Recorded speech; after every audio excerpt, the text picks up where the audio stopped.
I'm LILEVO. I just started an LS430 only dealership. We collect rust-free West Coast cars, ship them back to the Midwest, and sell them. As you can see, there's one missing. We sold one this morning, and here's another nice one. I also have a cool 1990 Mitsubishi Mirage all-wheel drive, turbocharged, of course, with 1,000 horsepower, 85, 50 pounds of boost. I also do cool stuff with Toyotas. This is an FZJ Land Cruiser 96 that I did a GT35R turbo kit on, doubled the horsepower. So I like cool stuff like that as well. But today I'm going to show you a story about an Aristo situation. I imported a car from Japan, and the port of LA really screwed things up. So I'm going to go over that in today's video and talk about what happened. So I've been importing cars for a while, started a business doing it, and normally I get them myself. So here you see this Silver Aristo coming in. This is a different transporter. This I brought two in from LA because this was during the tariffs and everything was crazy.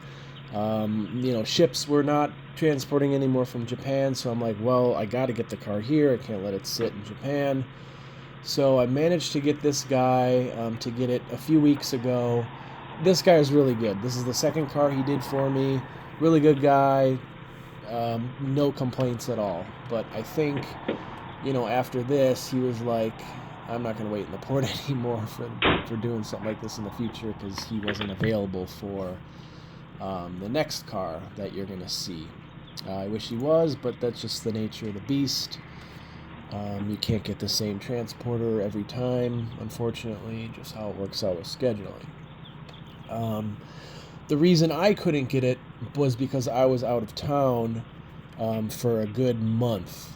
So it just, timing worked out where I had to get somebody to LA port because LA is very, very strict. You have to specifically request an appointment, get the appointment approved. You have to pay a bunch of fees to the port, and if you don't pick it up within 7 days or whatever, then you're charged storage, $25 a day or $30 a day, which is, I understand, but it's crazy.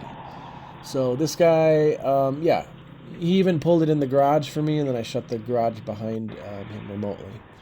So here is the next one. Now, this guy pulled up, and I saw the car. I'm like, wait a minute, this car is not what I ordered. And I pulled up the pictures just to make sure. I'm like, okay, well, this one's white and mine is white. Maybe I'm looking at something differently. Maybe they switched the wheels. But then I saw this is a Vertex. I'm like, okay, this is for sure not the car. I don't know what happened, but I'm thinking this is not my car. So I'm on the phone with the guy right now. He's backing up this other SUV. I'm like, dude, this is not my car. Don't even pull it off the trailer. It's not mine. He's like, no, we'll pull it off. It's yours. It's the one. I'm like, listen, sir, just check the VIN, check the chassis number. And it's like he was avoiding doing it. I'm like, come on. As a transporter, you gotta verify your paperwork against the vehicle you're picking up, right? I mean, it's common sense. There's a chassis number. I think they're in the door. I know for sure they're on the firewall. It's a little bit different than U.S. cars, but I'm like, dude, check your paperwork, check the chassis, and look it for yourself. This is not the car. Don't even bother bringing the thing off the trailer. So, like I was saying before, Port of LA, never again. I'm never using them again. I used it for 2 cars here because that's just how it worked out, and I had no other choice. That's the only port, that was available, and I thought, I didn't know how long it would be for ships with the tariffs that would be going to other ports. So, long story short, you need a TWIC card. That's a TSA. That's a federal ID. You get fingerprinted, picture, all this stuff. So you have to coordinate 2 different things. You have to coordinate with your transporter, or find a transporter that has a TWIC, which apparently nobody on Central Dispatch, nobody on any other broker sites they either don't know what a TWIC is or don't have it or whatever. So then it's like, okay, you have to pay a TWIC escort fee, which is $25 an hour. Typically, you pay them like $50 to $100 to the port, but you have to mail a check first. They don't take cash; they take check or money order. So if the transporter doesn't have a check, you have to mail a check ahead of time, send them the tracking, the proof of all that, and then they will clear it, and then they will get your transporter in the port. You also have to pick a specific time frame, so 8:30, 9:30, 10:30, whatever, and then you have to also coordinate with the transporter, find out if that works with the transporter, and then get back with the port, and then lock it in with the driver's full name, the delivery order, the BOL, whatever. That all has to be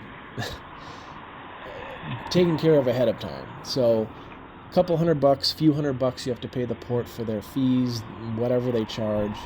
The port I use, no fees. You literally walk in with your TWIC, no appointment, no fees, no storage, pick up your car and drive out. So the driver already complained that he waited 3 hours to get this car from the port. And I guess all I attached to the order was the delivery order. So it had the chassis number, the year, the make, whatever. I didn't think to attach pictures to the central dispatch or the transporting site to double check. Why would I have to do that? They should be doing that. So the TWIC escort is separate from the port. They escorted the driver in to get the car, and then you stop at security. So there's a security checkpoint, a gate. You have to check with security before you leave. So I'm going to let you listen in here, and we'll see what happens in just a second.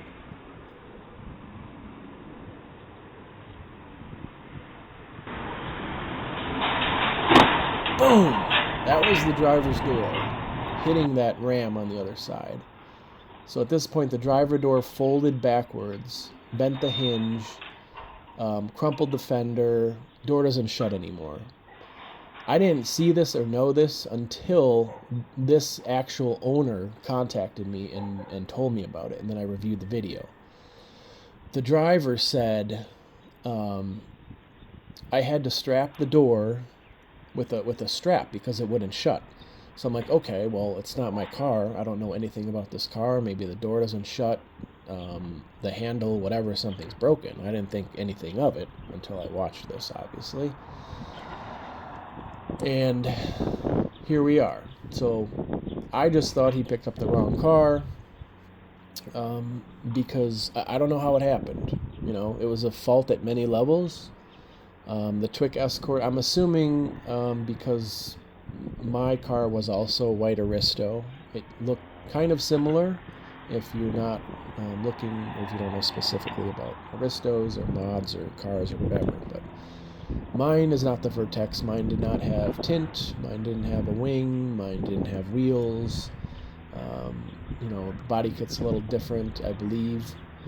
This one's lowered. So the way I see it is the TWIC escort basically helped the guy find the car, I'm assuming. I don't know if the port was involved or a port employee. And he said, okay, that was it. And I remember him on the phone. He called me. He said, is it a white Toyota? I'm like, yeah, it's a white Toyota. That's what's on the delivery order, of course. So maybe I should have said, hey, make sure to check the chassis. But again, that's not something you think about in the moment. So I'm still on the phone with this guy. He didn't say anything about the door at this point. I don't know what he's doing. I don't know if he's freaking out. I don't know if he's trying to figure out what to do, what he's going to say. And the neighbor's just there kind of yeah, okay. So at this point, I think I'm still just talking to him. I'm like, okay, you find this chassis number, verify that's the right car, don't pull it off the trailer. I'm still telling this guy because I'm kind of watching this remotely on camera, kind of like we are right now. So yeah, they, at some point he found this car in the port. He jumped it, drove it to the security gate with the TWIC escort that is with him, escorting him to get this car.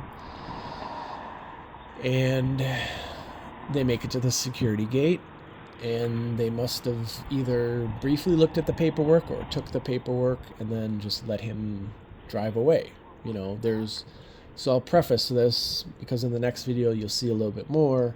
The good part is coming, so I'll please stick to the end, and I'm going to plug the like, subscribe, and all that stuff. Click the notification bell, because there's a lot of videos. I do a lot of how-to videos and a lot of JDM stuff and repairs and Lexus, Toyota, all sorts of cool stuff. So keep watching. The best part's coming up for sure.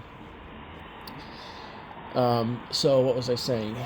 Yeah, so they got to the gate, and I don't think anybody verified the chassis number to the paperwork, because on the passenger door, on the door you see right there, there's in purple paint pen or whatever that is that you write on the glass, it's the chassis number of that vehicle, and that number does not match the delivery order.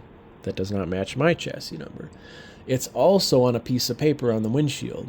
That basically lists the company or the importer, and it also, again, is a printed piece of paper with ink and printing that says the chassis number on it. So there's 2 chassis numbers on the car. You don't even have to open anything up. You don't have to look for it. It's right there. So and now you see he's being very careful and gentle and delicate to get it off the trailer. I don't know if his foot slipped off the gas or he hit the wrong pedal, or if the idle was high. I don't know what happened, or he doesn't know how to drive a right-hand drive car, or what. We don't know, because he's denying it. He said he didn't break the door or anything. So that was it. They probably handed off some paperwork. They opened the gate and let him drive out, and he loaded the car up and drove 2 or 3 hours south, and here he is giving me somebody else's car. Now there's a whole backstory. There's more to it. The port is deflecting blame. They said it's the transporter's fault. Transporter said they almost didn't blame me, but they said it's not their fault that they got the wrong car. The port gave them the wrong car. So nobody really directly blamed me other than the port, which I think they accused me and the actual owner of trying to pull something on the port, which obviously is false. I mean, I didn't even know who it is. But they're scrambling because something very serious happened. So, yeah, he's just kind of on the phone with me. He's like, yeah, let's pull it off. Let's take a look. Let me get it in and we'll check it out. I'm like, all right, whatever. Just do what you gotta do, man. The lip also was damaged, so it wasn't damaged here. It wasn't damaged when he pulled it in. I think the lip and the bumper got damaged after he left here. So he took the car back to the port, got the right one, delivered the right one 2 days later. Because, again, the LA port's closed on Wednesdays for some reason. They're very, very strange as far as their scheduling goes. But it's a huge hassle to get a car there if you don't do it yourself and you don't have a TWIC card and you have to rely on the port. So next you will see him pulling into the driveway.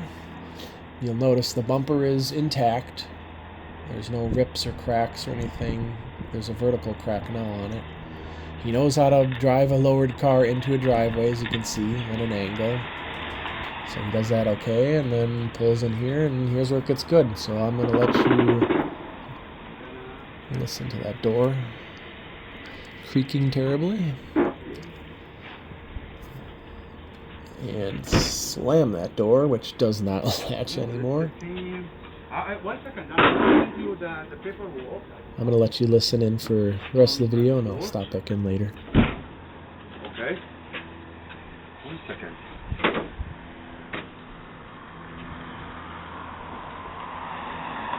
Yeah, the same one. 1 second. Let me open the paperwork. That one you send it to me. The awhile. This one. Deliver, right? Okay.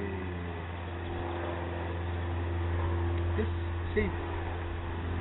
Same number.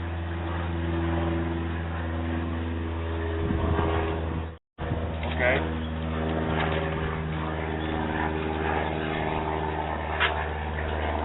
Oh, this one? No, no, that's the VIN number. Because the VIN number here, see, on the front. don't know what about this one. One second, let me check the paper.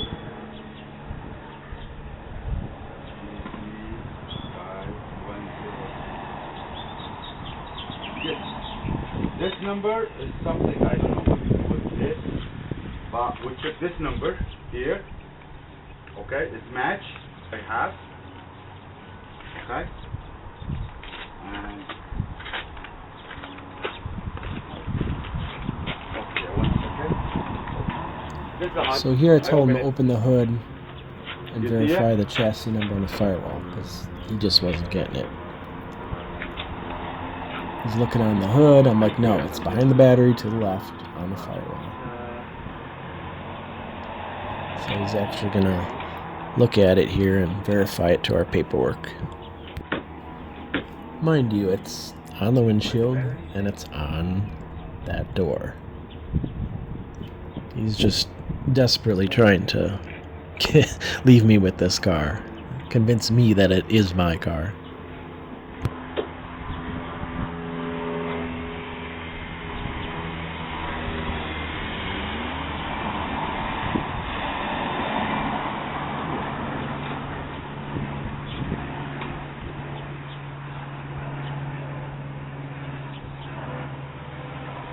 Oh, yeah.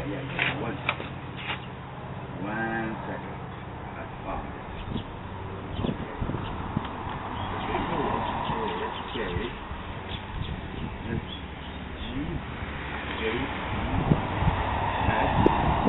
GJS161, that's correct. 001 001. Okay, that's different, boss. That's different. Not a thing.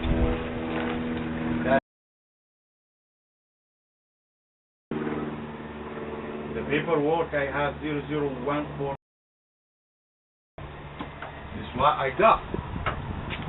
The paperwork is fucking different.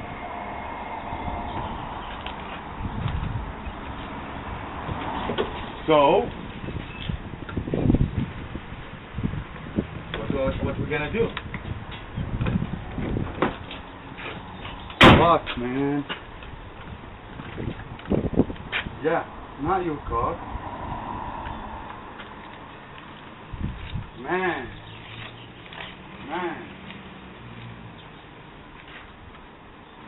What the fuck?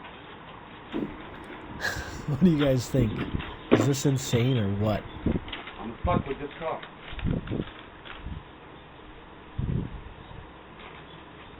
I'm fucked with this car. Let me know what you guys think. Can I take it back all the way?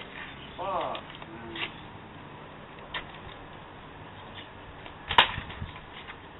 No, I'm not fucking